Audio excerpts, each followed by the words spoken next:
The Yardbirds do their last date. I think it's the beginning of July, and during August I've managed to find, yeah, like the 1st of July or something. During August I've managed to work. I find Robert Plant and I work with Robert Plant. I get into my house and I play him various ideas of things that I want to do on this album, because I had a very clear idea of what would work at that point of time with the FM radio in America, that were just about getting to the point where they were playing whole sides of albums. I realized that if you had an album that had each track almost setting up, as you listen to one track, it would set up the second track, because there would be such a diversity upon the album of different styles and different moods, that it would capture people's imagination when they listened to it. And now we had the vehicle with the FM radio to be able to do that. So yeah, I had very clear ideas of the material that I wanted to do, and I'd written Communication Breakdown. I had the whole chart really for Babe, I'm Gonna Leave You, and yeah, so I worked with him. It was just he and I played him some material that I'd done with the Yardbirds, like Dazed and Confused, and he recommended a drummer that was John Bonham, and then I'd seen John Bonham play. I felt him play, actually. It was quite an experience, and he was playing with a musician called Tim Rose, who wrote Morning Dew. I think he might have written Hey Joe as well, that Jimi Hendrix did.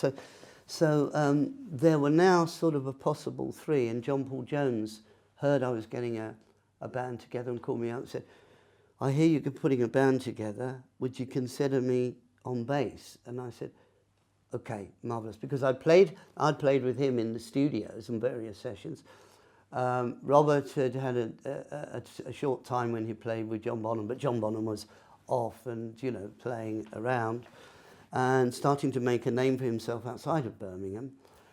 And we had this one rehearsal in a small rehearsal room, not as large as this room even, and we all knew instinctively from that point that we'd never felt anything like that before, because it was four musical equals with this sort of communion, and from that point I got everybody to come to my house, and we started rehearsing and recording. And as I say, it's a very fast route, because it's Yardbirds break up in July, August rehearsals.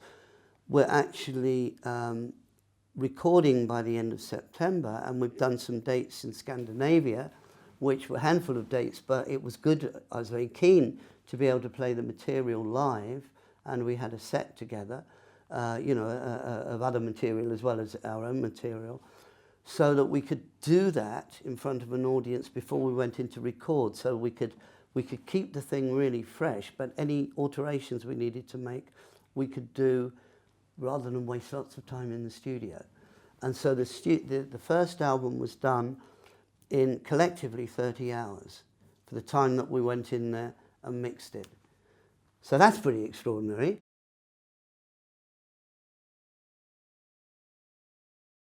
It was a name that Keith Moon had mentioned some time back, and I asked him, he was talking, about wouldn't it be fun to have a band called Led Zeppelin, and I asked him if we could use a name, because I was going to be in this band of Led Zeppelin with Keith Moon, so was Jeff Beck. So when we were playing in Scandinavia, we were out there as sort of new Yardbirds. It was a cloak of invisibility, really, and even on the first recordings it said Yardbirds on the box, because I didn't want anybody to know what the name of the band was until we really officially unveiled it. And that basically, the album was it. But we came over to the United States in, I think it was right on Christmas in 1968, and then we played some concerts, and then we came to the West Coast and played Los Angeles and the Fillmore. And what happened at the Fillmore was that we had an extra night put in, and we just tore it up there. we tore it up. The bands that were supposed to be playing there didn't come, and they were just sort of jamming. And of course we had this really hard set, and the whole of the United States got to hear about this group that now had the record out in the early part of January. The record was being played all over the United States, and it was via radio, because of course there wasn't cell phones, there wasn't the internet. It was the word by radio that this band was just incredible. And as we moved across the United States, we by say March, you know, we were on the maybe even before that, February, March, we were on the East Coast and the West Coast, and people were just coming and just coming to see us. It was incredible because the reception was amazing, and it was incredible. But here comes the interesting thing, was that from that point onwards, we were never able to satisfy the demand of people that came to see us. We were doing multiple shows in cities, and we would still just sell out over all the years that we played. So that's pretty good. Pretty good sort of CV, really.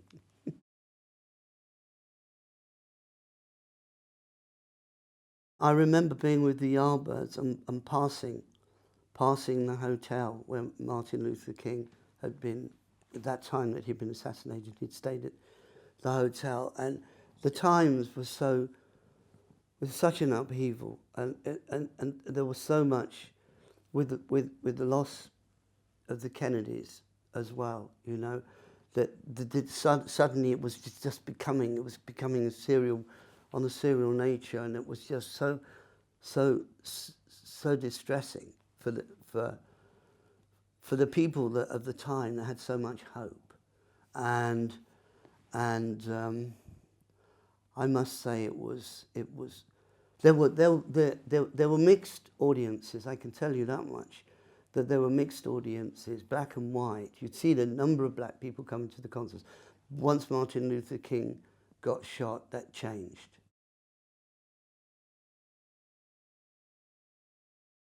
There had been such a positive movement. I know we can all laugh about the Flower Power movement, but there was peace and love was certainly something that we could all benefit by and live by. That's for sure. And the protests for the Vietnam War were profound. Absolutely. How it would affected the music was as you were a product of the times at that time. Now, as far as the music went at the time, I wanted to make something which was really new, in so much that there would be 4 superstars in the band. That they, if you listen to the records, you would be able to listen to it and them playing as an ensemble. Or you could listen to it and just listen to what the drummer's doing. Or you could just listen to what the guitarist is doing, or the bass, or the keyboard, or the vocalist. You can just appreciate exactly what that input is. Because it wasn't just one superstar with a collective.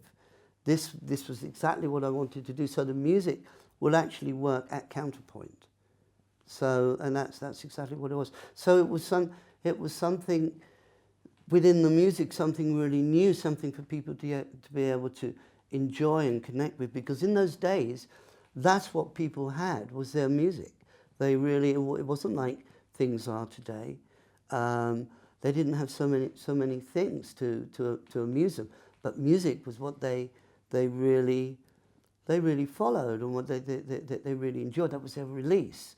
And also, if they followed a band, and a band was to fragment, and one member would have a band over here, another over here, then they would follow them, and they would, you know, it was really, and so that was very helpful for me, because with the Yardbirds, I'd built up a cult audience as a guitarist, you see.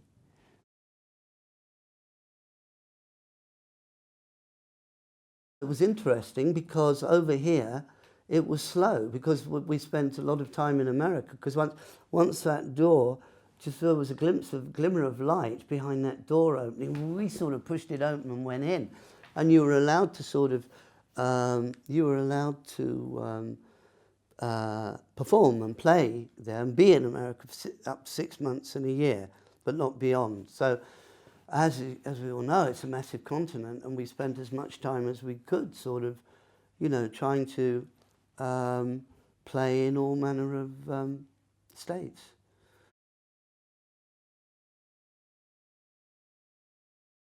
Certainly within the vehicle of Led Zeppelin, there was so much improvisation that was employed within the framework of a number. And our sets went from, well, in those early days, there were maybe an hour and 20 minutes, to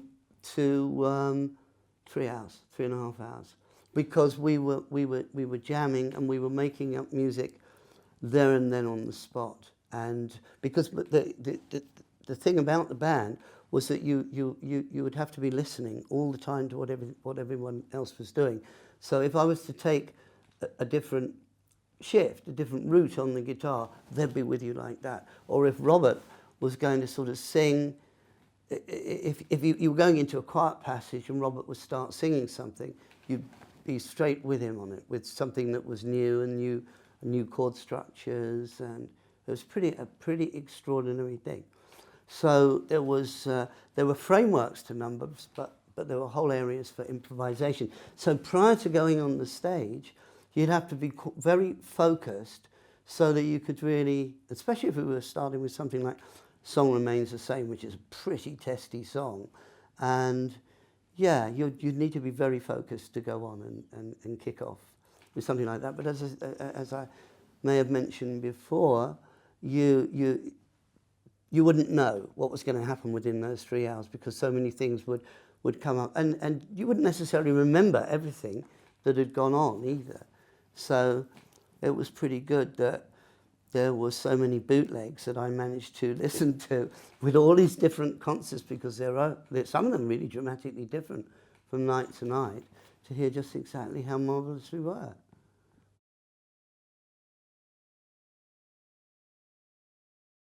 The thing about the music was that was it. That was the intoxicant of the whole thing.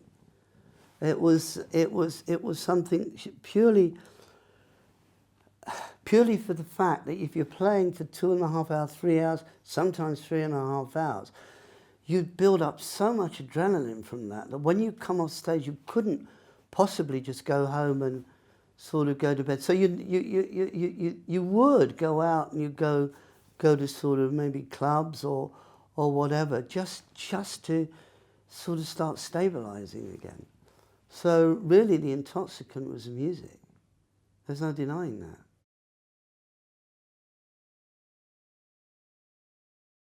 How do I take care of myself? Well, let's see, I don't drink alcohol. I think that makes quite a difference, because it got to the point where I was in my 50s and I thought I've got a good shot of getting to my 70s here if I wasn't drinking alcohol to any excess, but I thought it was a good idea to stop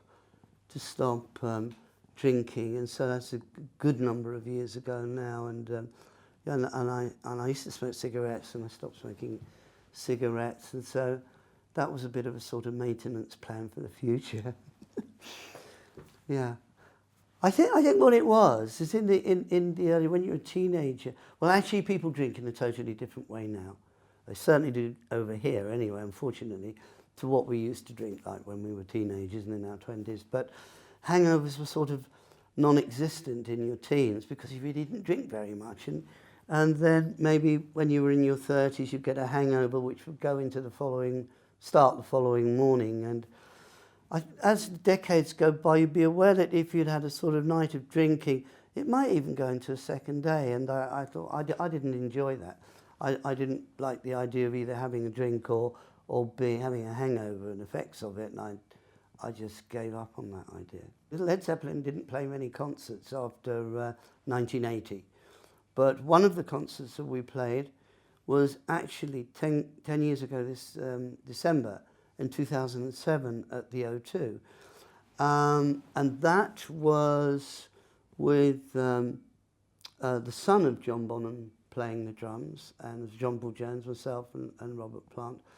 And that was an interesting concert because we played for about 2 hours and 20 minutes, so it was still in the tradition of long sets, not 3.5 hours, but 2 hours and 20 minutes. And of course you go on and you have to remember everything that you're going to do, and you also need to have those areas where you're going to have free improvisation, because it had to be true to the spirit of what the adventure was about in the first place.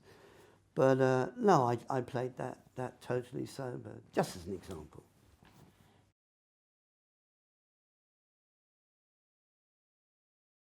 Pretty much most of the time, if I wasn't touring with Led Zeppelin, I would be working at home on the guitar, and I'd be working on pieces of music that I would think and direct towards the next album that would be recorded when that time would come. And I had one piece of music that was an absolute epic, and I'd overlaid sort of bass and electric guitars. It was an acoustic guitar piece to start with, and a mellotron, whereby a mellotron would allow you to play in a keyboard way at the time, string sections and brass, etc. And I had this piece, and it was really quite ambitious at the time. And right at the very end of all this guitar noodling, there was this phrase, and it went dan dan dan dan dan dan dan dan dan da da dam da da dam da da dam da da dam, and I thought, that's really wonderful. All this other stuff that you create, but that's really interesting. And so I started to play it, and I realised that you could play it in this sort of mantric fashion, and it was almost like a round where it would come round upon itself. And that first phrase, because it's back to front from the way that it is on the record, I thought that if that is played over this sort of mantric riff with this cascading, and I thought at the time brass, it's going to be really interesting, and it's Kashmir, of course. So, and I thought of that. I thought of that in its sort of the density of it, and we'll say the depth of that, because the density comes more into something like when the levee breaks. That's something which is really dense. I visualized it with orchestra, right? So yeah, I could see it and I could hear it. I think When the Levee Breaks is something which is really, it was groundbreaking at the time. I think the very first album of Led Zeppelin was, it changed everything, really, in the way that people recorded. Then they went into the world of ambient recording, yes. And the first album was full of so many ideas that hadn't been done before. So that has to be said. That's sort of top of the list, really, because without the first album, there wouldn't have been a second album. So.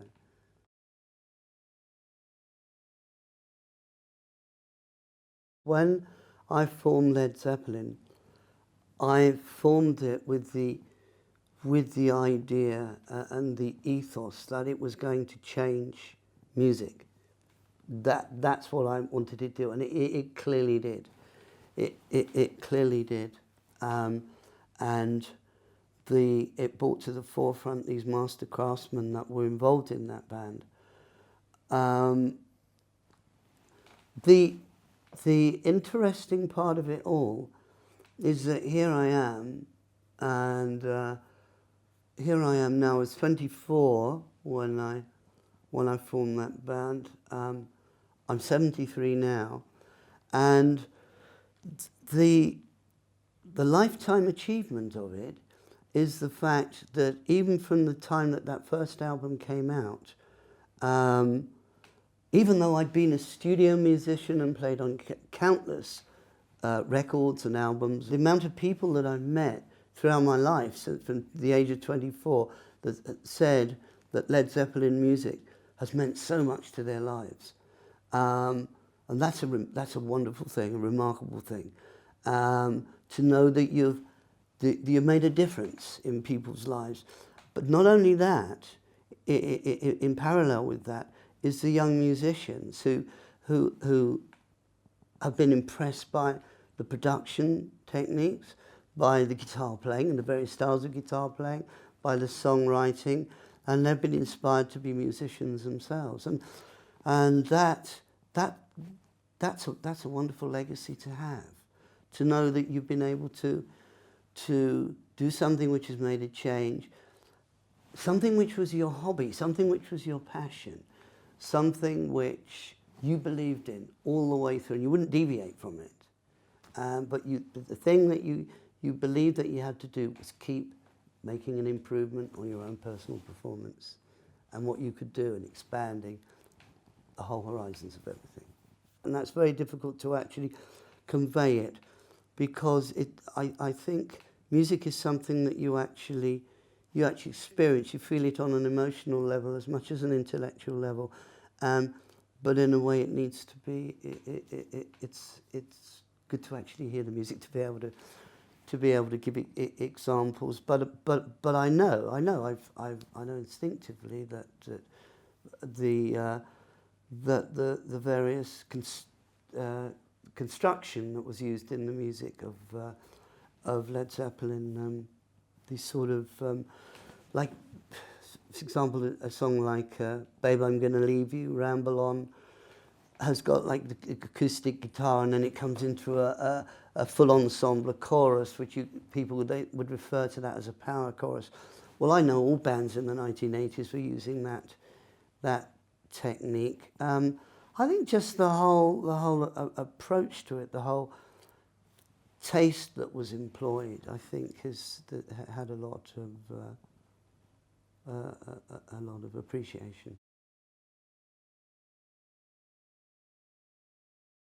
I learnt from records when I was a teenager, and so I wasn't necessarily copying them, but I was learning almost like an academic. I was learning, and then I was sort of recreating what they did. But then I started to try and do things in the spirit of what that was, or within that Chicago movement of the 50s. That sort of thing, those sort of riffs that they did. It's not necessarily copying, but people can definitely use it. The work that I've done, or the Led Zeppelin work, or any of the work, but it's a textbook, and it's a jolly good textbook at that. So you don't have to play in a day now, book play in a day. You just can source it on the internet.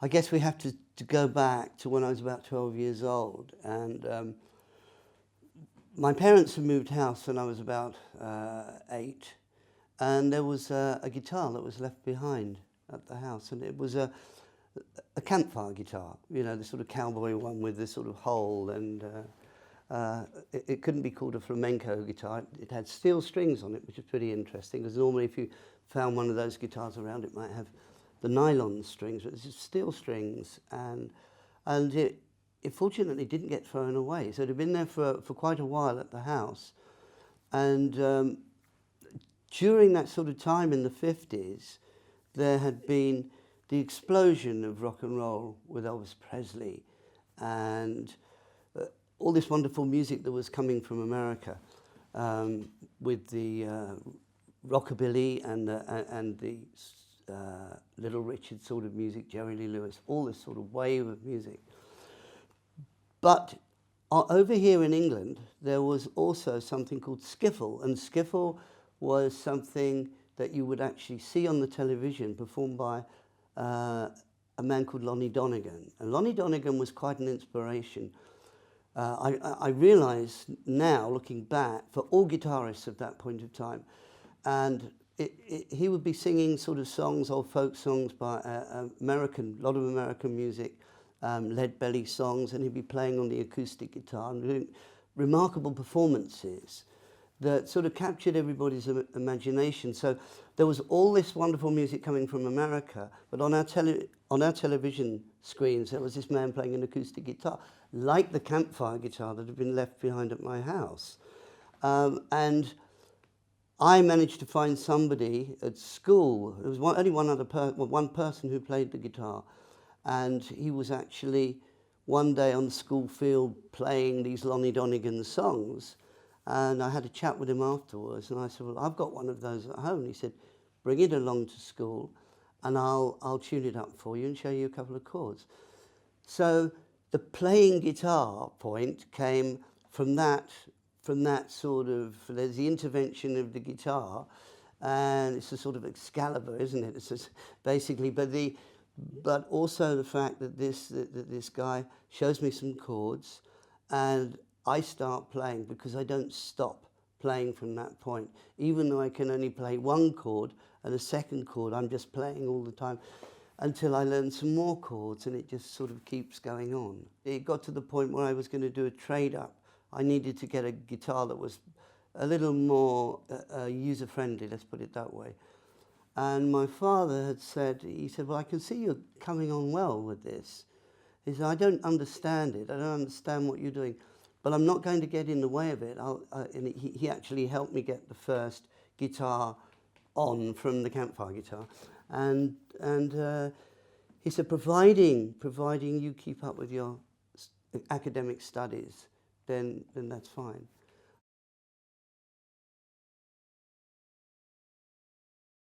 It was for a program called All Your Own, and there was a name of the band, but I've actually got the script from the TV show, and it has various things that are going to be within the show of All Your Own, and it just said the Skifflers, of which there must have been hundreds of skiffle groups in England at the time, but we were just referred to as the Skifflers.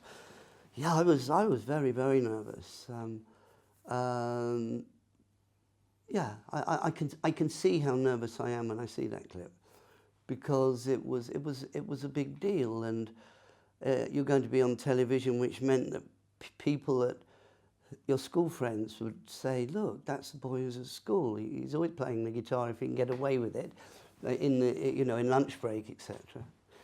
I must say that it got to the point where my guitar was actually confiscated, because I would take it to play it at during recesses and breaks, because I was so connected to the instrument. I was constantly wanting to practice on it and learn more things. I just had a connection with it. I clearly did. And the fact that I could actually, well, I could play a chord on it, and you just hear this thing going on, this wonderful resonance, and it's a tactile instrument as well. I've always thought that guitarists, through the years, that guitarists that in any field, well, I don't know about classical so much, but certainly within the electric guitar, we'll say, if you had 4 guitarists that and a guitar and an amplifier there, they would come and play it, and they would sound exactly like they sound because of the tactile aspect of the instrument. It's an incredible phenomenon, but it's absolutely true. And yet, I would play it, and I wouldn't sound like any of them. I mean, it's an extraordinary thing, but it has a lot to do with this tactile instrument. I didn't have lessons. I learned from a book called Play in a Day, and actually, I learnt from Play in a Day, and many years later I became a studio musician, and the way that the notation was in Play in a Day was exactly the way they wrote out chord charts. So yeah, it was very useful, wasn't it? I completed my studies at school, and I decided to dive right into music. I left school and I was already playing in a group. I was playing in a group on weekends, and they were a London group, and because I was living at Epsom, which is some distance. It wasn't as though I was living in London, but I was headhunted out of Epsom to join this band, and I was still at school, and I was still doing fast approaching my exams. So after my exams, we were able to do more concerts, and we were touring around, well, all over England, really. It was a lot of fun. It was a lot of fun until it got to the winter, and our van. Well, we had to sort of drive between concerts, and the heater broke in the van. So you'd come out of a very hot dance hall and sort of go into the van, and it was pretty uncomfortable. And I started to get a sequence of fevers, and it was purely because, you know, I wasn't sort of dressing properly coming off the stage, and going through winter nights, and I was getting caught up with sort of fevers, and it was coming in a serial nature.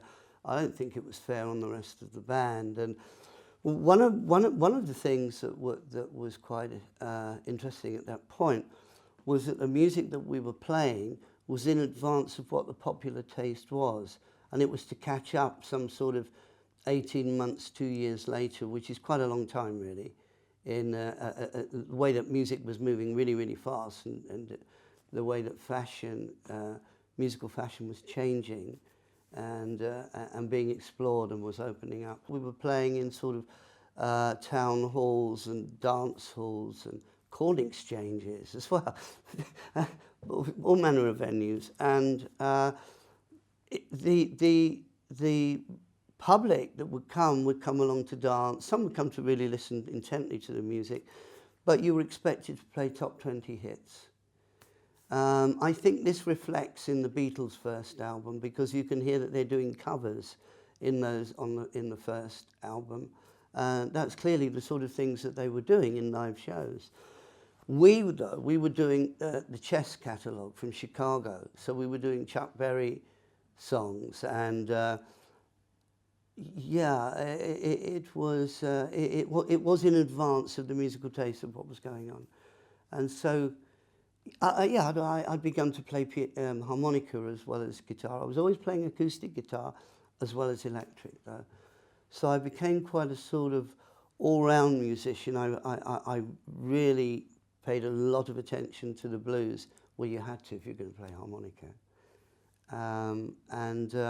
I went to art college anyway. I decided to make a hiatus and go to art college. Actually, I wanted to study fine art and the techniques of oil painting. And actually, in a foundation course at that time, it was the acrylic paints, and it wasn't oil paints, and everything was with what was currently, I guess, the fashionable media, as opposed to the oil painting.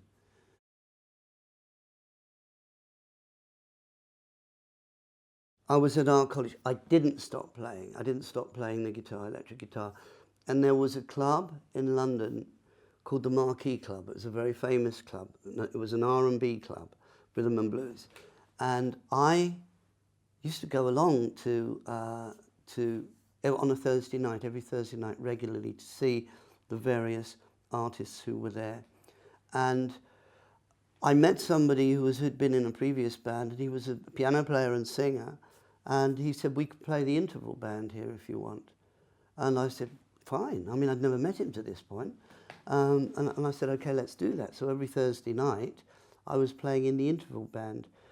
And basically what happens at that point is that somebody asked me to play on a record. And I play on this record, and because I had a pretty distinctive guitar style. And you could hear that it was a different guitar player within this recording. And I started to get lots of offers, but I'm still at Arts College, but I'm getting lots of offers. And I'm fulfilling in the evenings doing these sessions and still completing my studies, pretty much like I was a few years earlier, where I was doing my academic subjects. But then we had a recess. I mean, it might have been the sort of Easter break or whatever, and I just had so many sessions coming my way. I was doing sessions in the morning from 10 o'clock to 1, 2 o'clock to 5, and 7 o'clock to 10 in multiple locations in London, like EMI, Decca, Pi, Phillips.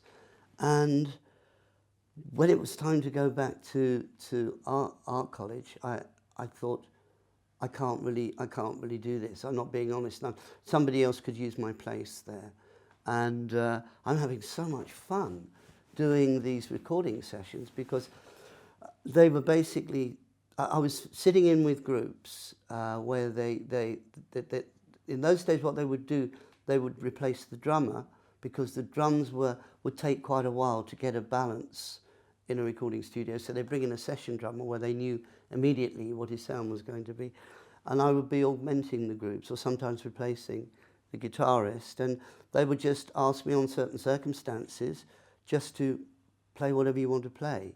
So it was invention and improvisation. So I had a good sort of year of doing that. And then they eventually, from these little chord charts and play in a day, then I started to get some music notation.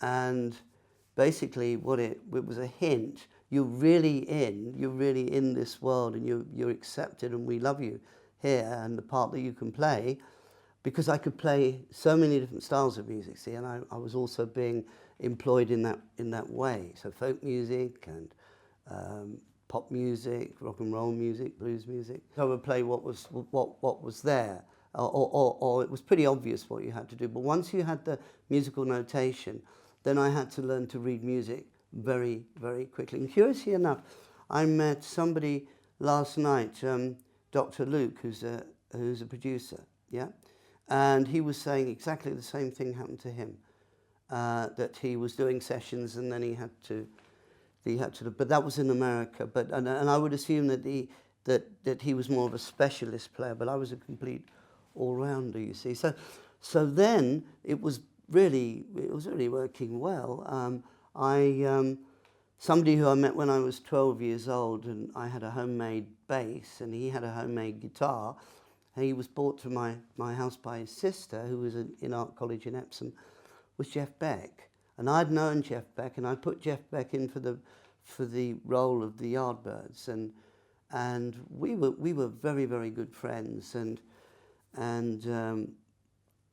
he would come and visit me, and we'd often, while I was in this whole incarnation of being a session musician, and he'd invited me to Yardbird shows, and we'd also discussed the possibility that it would be really fun if we could both play together in the band on lead guitar and have something in the style of the old big bands like Duke Ellington, Count Basie, where you had the brass sections, really, really strong and with vibrant effect.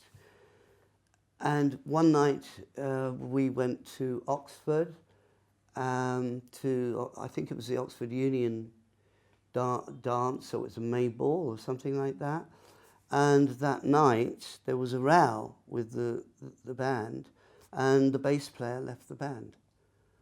And they had to play this marquee club, and they didn't have anybody. They couldn't work out how they were going to get to fill in on bass. So I volunteered to play bass, but so that we could then mutate into this plan of having Jeff and myself on lead guitars, and the rhythm guitarist would take over the bass duties. And that's what happened. So then the Yardbirds continues on. Jeff leaves the group. I continue as a four-man. I must say that what I need to retrace the footsteps here. During the time that I was a studio musician, it was a remarkable apprenticeship, because the studio discipline, everything is literally within seconds on the clock. If a session was scheduled from 10 o'clock to 1 o'clock, if the second hand went beyond, then you would be in overtime. And so you had to be absolutely precise, and you had to be able to deliver all the time. If you hadn't, you wouldn't be seen again. There'd be somebody else coming in. But it's a very closed shop, but I was fortunate enough to get in there. When I was a studio musician, I'd done home recordings, and where you overlay one guitar on another, this sort of thing that Les Paul would do, but of course it wasn't anywhere near as sophisticated as Les Paul. But I would hear things on records and sort of think I could work out how they were done, but now I had the opportunity to ask engineers how things were done. I could play records to them and say, how do you arrive at that? How is that effect done? Is that a natural echo chamber, or is it a fabricated spring reverb or whatever? I could ask. I got to learn how to do microphone placing, because there's a whole science to microphone placing, and I was a producer as well. So now I come out of that world. I'm an active musician in the Yardbirds, but having a really good time. I'm starting to really enjoy myself and be able to try some of the more avant-garde ideas with the Yardbirds, even like playing the guitar with a bow, etc. Having been a studio musician, I'd seen drummers really playing their hearts out, and there'd be this like little booth which was totally dead, so there was no sound reflective surfaces whatsoever, and it would just sound like they were hitting a suitcase. And you'd see they were quite frustrated when they'd hear the drum sound, even though you weren't party to hearing playbacks sometimes when you were a studio musician. Actually, you didn't know who you were going to play with, because they'd just come walking through the door, you were a hired hand. And so you didn't really have any say in. The drummers wouldn't be able to say, well, wouldn't it be better if? Because that wasn't necessarily your job, unless you were asked to. So what I knew was that I could see what a frustrating role it would be for drummers. And a drum is an acoustic instrument, and it has a tone to it. And I knew that in the recordings that I loved from the past, that there was certainly an ambience that was used to the drums. It wasn't just a close mic and no ambience within a room. So yeah, and certainly with the recording of John Bonham, who was a master craftsman and a genius of drum technique, and his technique of tuning the drums, you could hear them projecting, and it was so important to be able to capture that with overhead mics. You see, it's not necessarily rocket science, but all of the work that I'd done in the studio, and especially the studio discipline, was really came out. So it was an apprenticeship.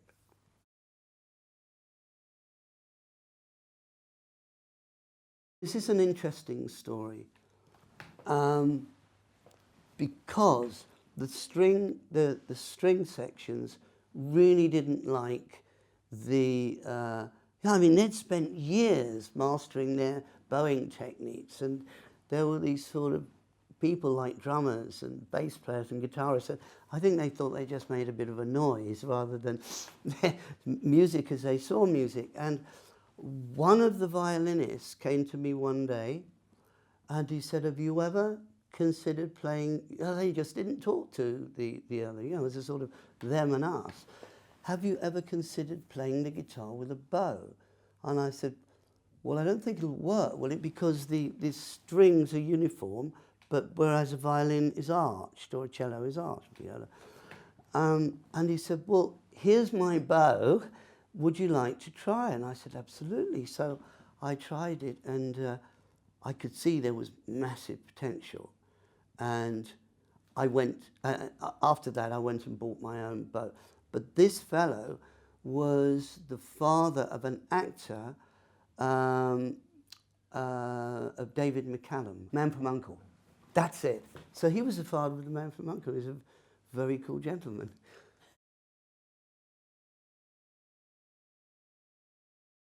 It was on top of a bus, a double-decker bus, and it was in Beijing, at the Olympics.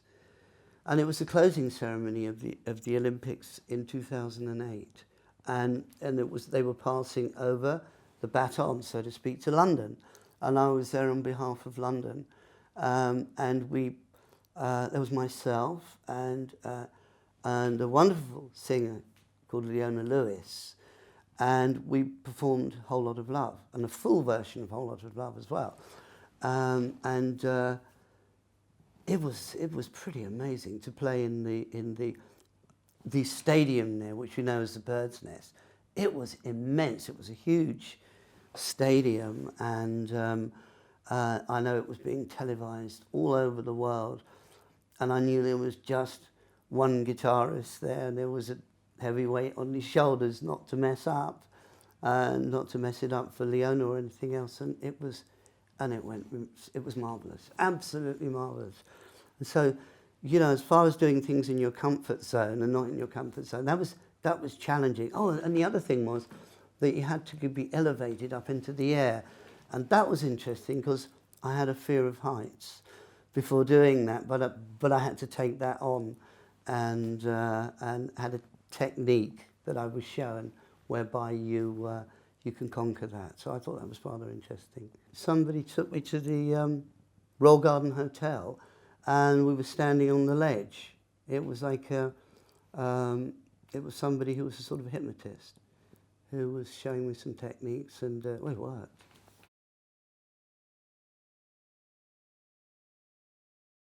As a studio musician, I would be brought in to augment a band. And I worked with a producer, an American producer called Shel Talmy, and you didn't know who you'd just be asked to take your guitar and your amplifier to a studio, and then, lo and behold, in comes a band called The Who. Now, I'd seen The Who play at the Marquee Club, and I thought, what am I doing here? Pete Townshend's an amazing guitarist. And actually, I'm there on the first record called Can't Explain, playing the riff in the background. You can't hear it, but I was on it, and it wasn't necessary because Pete was flying during his playing on Can't Explain. But it was, you can imagine what the energy was like in that studio when that was being recorded. So that was marvellous to be part of that. I played on some various things with the Rolling Stones in the early days in the 60s, where they were producing other artists, and I was a studio musician, and I played on one of their albums. I played on a track called One Hit to the Body, which was much later. That was in the 80s. Played the lead guitar.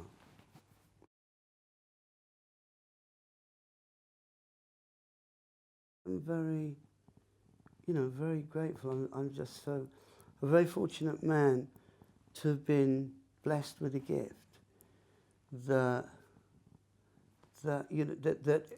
within the area of performance, with that gift, has brought so much happiness to people and inspiration to people. So it's good. Now, I'll be passing on the baton now, like the baton was passed on at Beijing.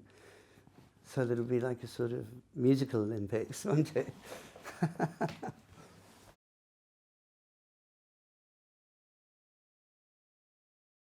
Well, it's young musicians and the way that,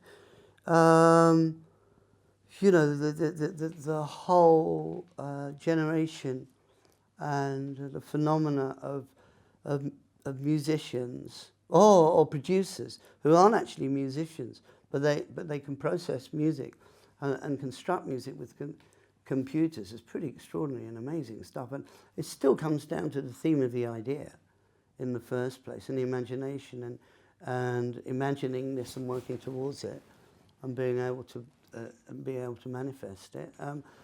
As far as the sort of tactile instruments, the acoustic instruments, there'll always be fine musicians. There'll always be new proteges, in the field of obviously classical music, trained music, but also music which is sort of relatively untrained as well, Yes, there will, which is sort of almost like a folk music because it comes from the people.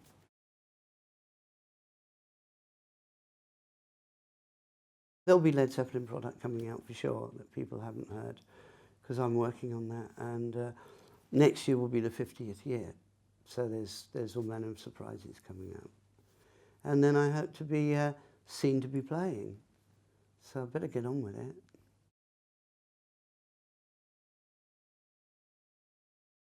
So it's quite an achievement to have a record released in 1971 and people still refer to the solo and as one of the best solos of all time, and it gets voted one of the best solos of all time over all the decades. I mean, that's pretty extraordinary stuff. I may not be able to top that, you know. I've only got a few years left.